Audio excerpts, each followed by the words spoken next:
The Boy Who Grew Dragons by Andy Shepherd. Chapter 13. Slugs and Superheroes. Mum had already stormed ahead with Lolly, who was strapped into her buggy and happily occupied with a book and a rice cake the size of her head. As I trailed slowly home, I tucked my hand in my pocket and scratched Flicker along the ridges of his back. He rumbled under my hand, contented. He didn't seem to have grown at all, despite the fact he was eating around 33 square meals a day. He was always nibbling something. After all the extra broccoli I was sneaking off my plate and getting him to dispose of, he still sat comfortably on my hand. Even so, I couldn't help drifting back to the dream of us flying together. Unfortunately, the dream didn't last long. Oi! Lame brain! I stopped in my tracks as Liam raced up on his bike and skidded to a halt in front of me. He planted himself on the pavement, blocking my way. I've been watching you and those other meebers. So, I'm guessing by now, you're getting a picture of Liam. Big nose for barging into other people's business, stirs up trouble like he's frothing a milkshake, acts like he owns the world. Well, he also has his own special brand of mean nicknames. Sadly for him, a lot of them don't actually make sense and so aren't as cutting as he'd probably like them to be. Take amoeba, for instance. What I think he's actually going for is amoeba. An amoeba is a small, single-celled organism without a brain. The fact he thinks it's amoeba, two amoebas, just shows who's really lacking a brain round here. I've seen you, he sneered. I curled my hand around Flicker, who seemed to have fallen asleep in my pocket. His hot breath sent little shivers of warmth right through me. It felt like even though he was tiny and asleep, he was protecting me. Well, that's terrific, I said. This is the point where Ted might have elbowed me into shutting up, but without him around and with a dragon in my pocket, I just couldn't help myself. I see you too. A bit old for peekaboo, aren't we? You could almost see the steam puffing from Liam's ears when I said it. Watch it, ant-boy, or I'll squish you like the insect you are. You know what I'm talking about. You're up to something. First at school and then at the library, you're being weird, even for you. Nope, just the normal amount of weird, I grinned. He narrowed his eyes and stepped towards me, leaning close. I suddenly wished Ted's elbow had been there after all. I had a feeling Liam was about to turn nasty. Well, I say you're being extra weird and I'm going to find out what you're up to. He reached out and shoved me and I stumbled into a tree. And it'll be easy, because I can smell you coming a mile away, Whiffy. You're stinkier than those stink bombs my brother got me last Christmas. I rubbed my arm, feeling the bruise, and then my heart did that skippy thing, like when Dad drives too fast over a speed bump. What if being slammed into the tree had crushed Flicker? My hand automatically reached for my pocket, and Liam's eyes followed. What have you got in there? He sneered. I felt Flicker moving. He was okay, but the relief didn't last, as I felt the little dragon pushing against my hand trying to get out. I curled my fingers around his body, desperately hoping it might settle him down. Nothing, look, I'm not up to anything, I said quickly, but I could feel my heart beating faster and faster, and my hands were getting sticky with sweat. And it wasn't just from panicking about Flicker being seen. I could feel the dragon heating up too. He was as unhappy about getting shoved as I was. I couldn't risk him being seen, but the more panicky I felt, the hotter he got. I needed a distraction, and quick. Well, Liam said as he flicked a slug from the top of a wall in my direction. It landed on my top, so carefully I lifted it off to the safety of a nearby bush. Poor little thing. I'm not saying I love slugs, but it had just been minding its own business. Anything I said at this point was likely to make things worse, but not saying anything wasn't helping either. I could tell Liam was about to go properly Hulk. He was getting bigger again, his muscles bulging before my eyes. I waited for the sound of his t-shirt ripping.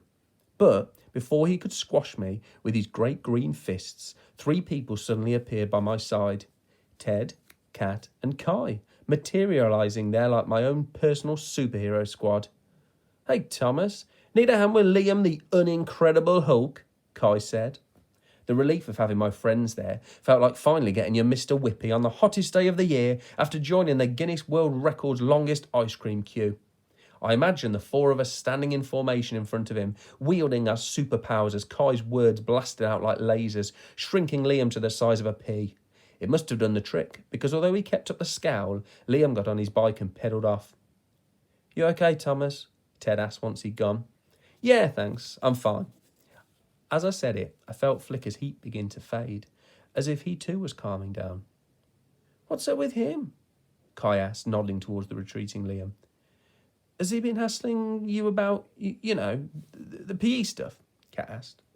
I bent down and pretended to tie up my shoelace, aware of them watching me, and willing Flicker not to try or to wiggle out. Or worse, poo. The last thing I needed was another Whiffy-Liffy episode.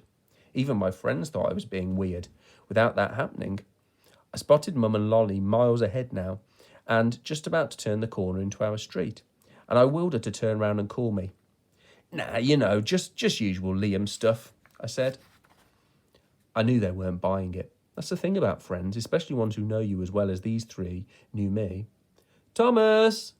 Mum shouted. Oh, I better go, I said, rolling my eyes and faking a groan. I ran off, silently thanking Mum for saving me from another lie, but as I left, I couldn't help noticing that Kat was looking a bit hurt. Once I was safely on our street, I slowed down. Flicker stretched in my pocket. Mum was already wrestling the buggy through the front door, and so, after checking there was no one else around, I reached in to lift him out. He unfurled his wings and shook himself, sending a shimmering ripple across his scales. He sneezed and shot out a spray of sparks that I quickly stamped out.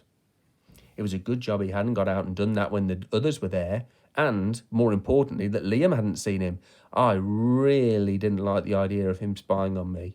I just have to be super careful from now on. Chapter 14. Crispy Cornflake Crumbfest. All next day at school, I could feel Liam's eagle eyes watching me. I tried to act normal and thought I was doing a good job until I saw Ted, Kat and Kai whispering and exchanging puzzled glances.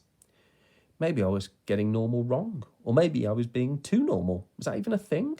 I didn't have the brain power to work it out. My head was already full of Flicker and wondering what mess I was going to find when I got home at the end of the day.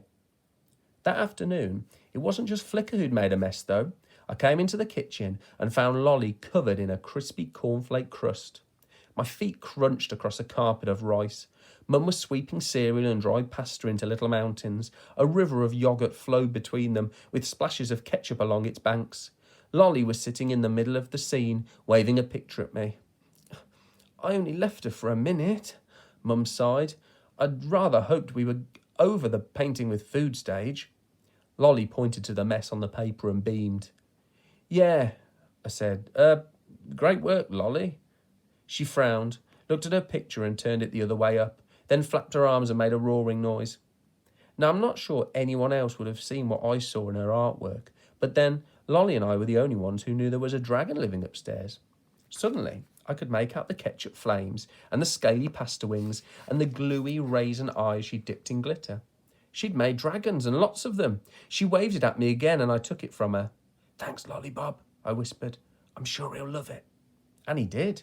After I pinned it to my wall, Flicker curled up in front of the picture and stayed there, rumbling with contentment. Meanwhile, I cleared up the lurking poos and hid yet another shredded pillowcase. Feeling pleased with my efforts, I ducked downstairs for a drink, where Mum collared me. Grandad's been telling me all about his plans for the garden, she said while scrambling an egg with one hand and dropping counters onto Connect 4 with the other.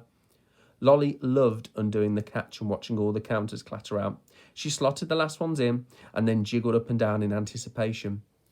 Sounds like the pair of you have taken on a bit of a project, Mum continued. I remembered us walking home the day before and how I'd promised him I'd go over today. I smiled awkwardly, a pang of guilt squirming inside my tummy. It was easy to get distracted with Flicker around. I haven't seen him fired up like this for ages. It's good. Mum glanced at me for a second. Don't leave it all to him, though, now, will you? I felt myself blush. Had she just read my mind? If she had, I hope she didn't read any further and figure out I had a dragon in my room. Anyway, she was right. Grandad needed me. I'll go now, I said, marvelling at her ability to catch the tiny astronaut Lolly had just launched into orbit before he splat-landed in the egg with one hand, while scooping up the scattered Connect 4 counters with the other. I sometimes wonder if my mum secretly has her own superpowers. Flicker was only too keen to get out of the house, and he flitted happily from tree to tree as I walked to Nana and Grandad's house. But every so often, if there was no one in sight, he'd zoom down and send out a puff of smoky warm breath to tickle my ear.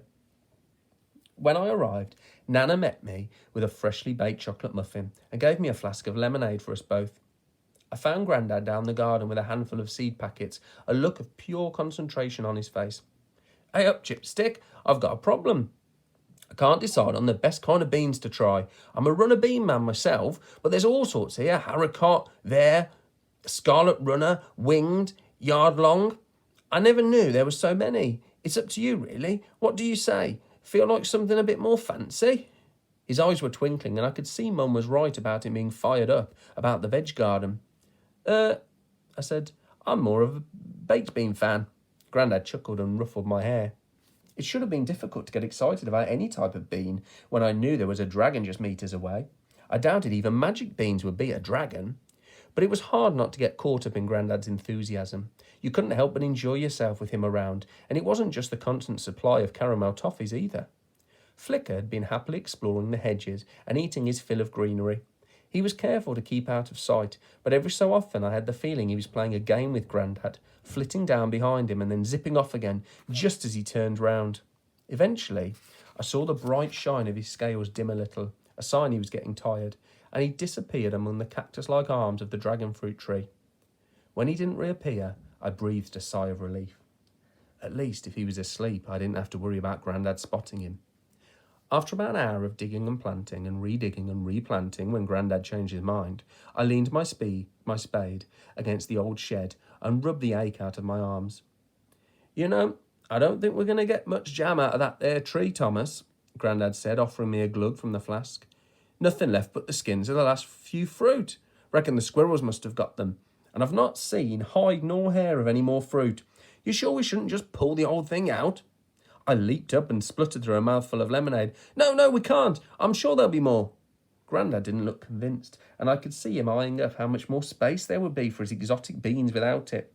I wished I'd found out more about the tree. The books in the library had shown me loads of different types of dragon, but they had all come from eggs, not trees. There was no mention of a dragon fruit tree in any of them. What if Grandad was right? What if there was no more fruit? I wouldn't be able to stop him pulling it out. If one little crop of squirrel snacks was all the tree had to show for itself, he'd want it gone for sure.